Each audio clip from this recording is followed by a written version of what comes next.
can't rest assured we are fighting incredibly hard for not only your freedoms but your guns. Everybody that knows me knows I'm a hunter, but not without the fantastic leadership of our dear friend, our colleague, somebody that we're all proud of, that's standing shoulder to shoulder with us. Please introduce her.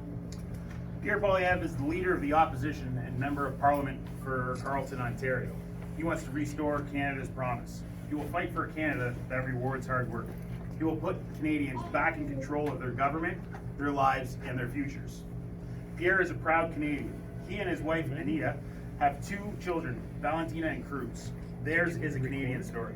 Pierre grew up to adopted parents in Calgary, and Anita immigrated with her parents from Venezuela to Montreal. This is what drives him. Pierre wants to restore Canada's promise for everyone. A country where it doesn't matter if your name is Smith or Singh, Martin or Mohammed, Chang or Charles. He wants to make this a country where everyone can achieve their purpose. A country where the son of a teenage mother adopted by 2 teachers can dare run for Prime Minister of Canada. In Parliament, Pierre has long been a relentless champion of ordinary Canadians. He was one of the first voices to predict the inflation crisis this country now faces. As Prime Minister, he will lead a government that unleashes Canada's great potential and turn hurt into hope. He will stop the out-of-control inflationary spending that has made life increasingly unaffordable to everyone. Stop Trudeau's tax hikes and restore fiscal sensibility to Ottawa. He will remove the gatekeepers that block Canadians from making things at home. Instead of creating more cash, his government will create more of what cash buys. More homes, more food, more clean energy, more goods, made in Canada. He will restore safe streets again and unite Canadians by ending the divide and conquer politics of Justin Trudeau. Pierre believes in a country where the state is the servant, not the master, where smaller government makes room for bigger citizens, where people can build a business without red tape and heavy taxes. Under Pierre's leadership, Ottawa will finally get out of the way of Canadians' futures. Please join me in welcoming our next Prime Minister. Yeah.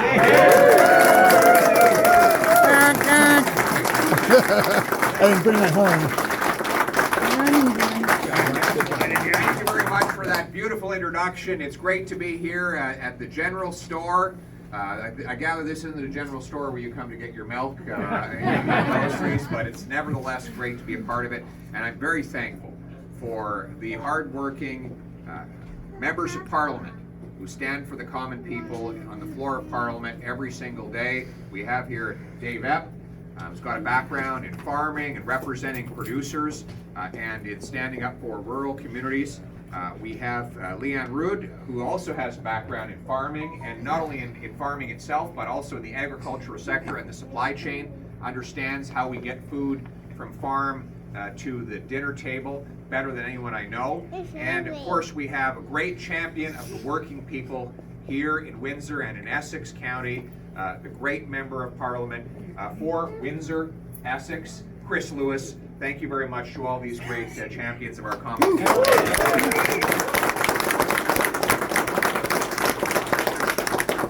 And you know, I want to talk very briefly. I know the issue on your mind, of course, is Justin Trudeau's attack on law-abiding, licensed, trained, and tested firearms owners. But to understand the attack, you have to understand its motive. So let's look at Canada today.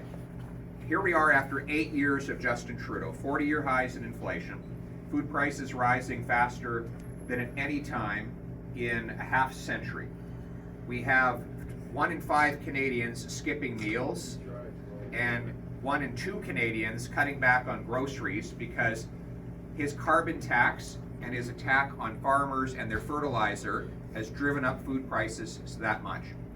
I was in a grocery store in East Ottawa the other day.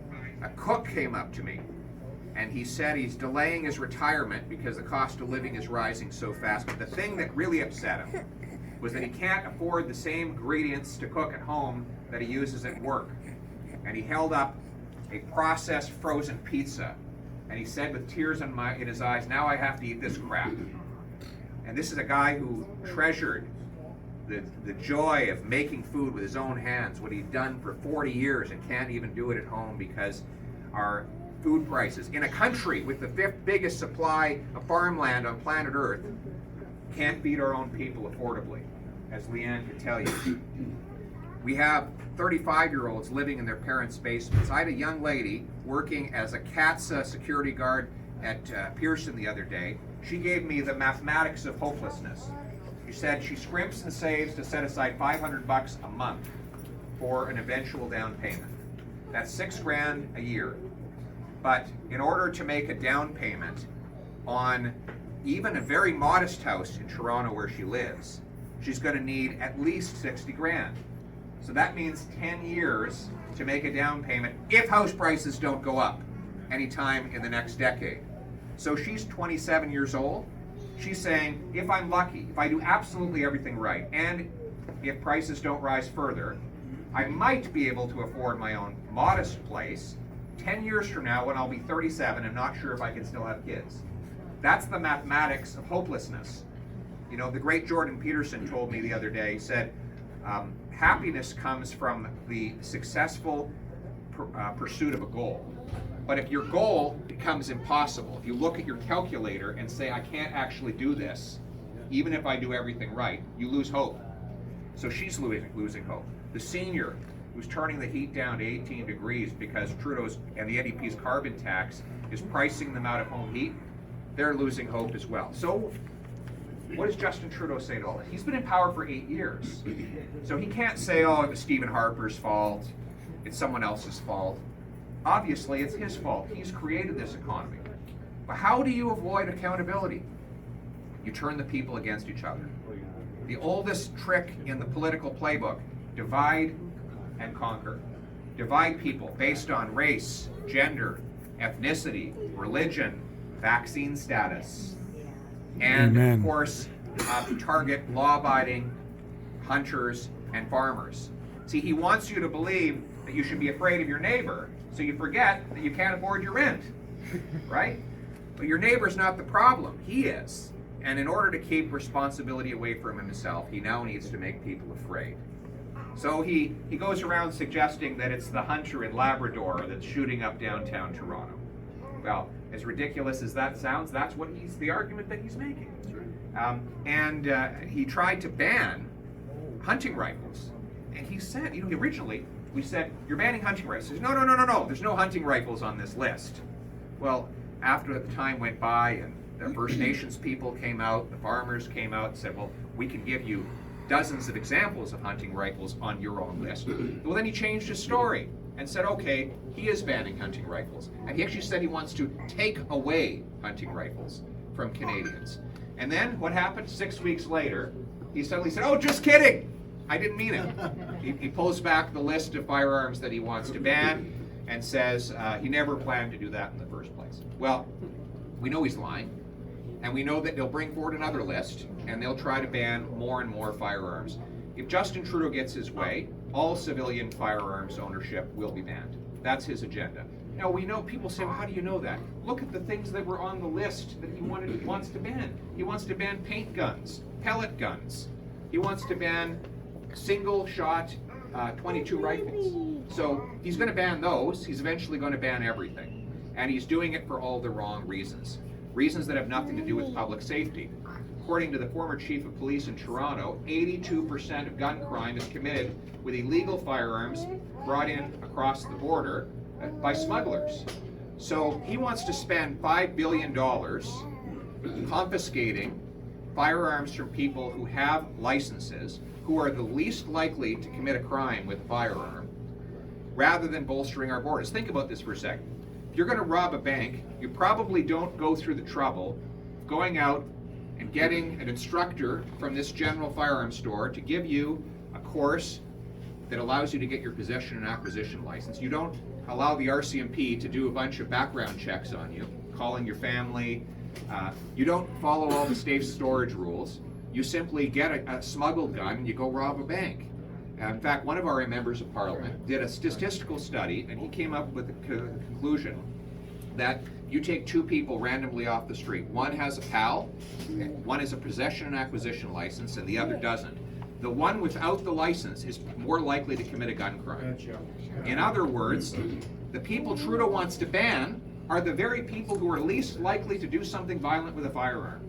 So my view is exactly the opposite. Instead of spending $5 billion chasing down hunters, farmers, and sport shooters, why don't we take that same money, use it to bolster our borders to keep smuggled guns out? Why don't we put some of the money into treatment and recovery for those people who are committing crimes because they're hopelessly addicted to opioids and other drugs? And why don't we take the tiny minority of people who do almost all of the violent crime and put them behind bars for longer periods of time? That's a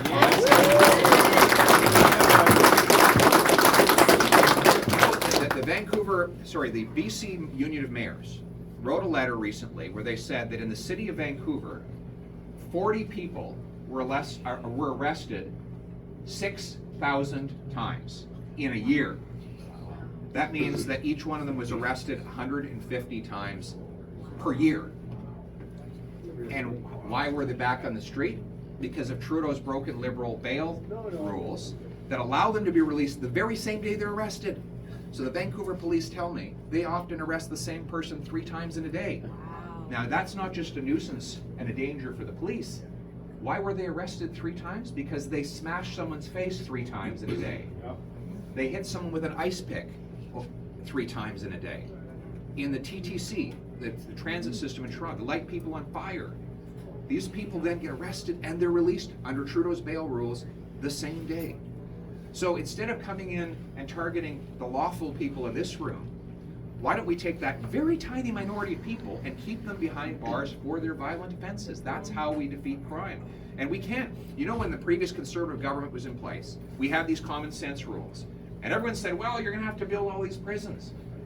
Incarceration actually went down because we targeted the very small minority. I'm not talking about the young person who makes one mistake when they're 20. I'm talking about the guy who commits 40, 50, 60 violent offenses. You target that repeat offender, you can keep people safe and actually in the long run reduce the number of people who are behind bars. That's the common sense approach that we're gonna take. And finally, on the big picture, we have to stop dividing this country. We have to stop turning people against each other. We are one country. Everybody, regardless of their personal decisions, whether they're a hunter or an accountant, whether they choose to get vaccinated or not, regardless of their political opinions, is equal and should deserve the respect and the love and admiration of their Prime Minister. I will be a Prime Minister that will stand for all our people, to unite our country. Now let's bring it home. Yeah.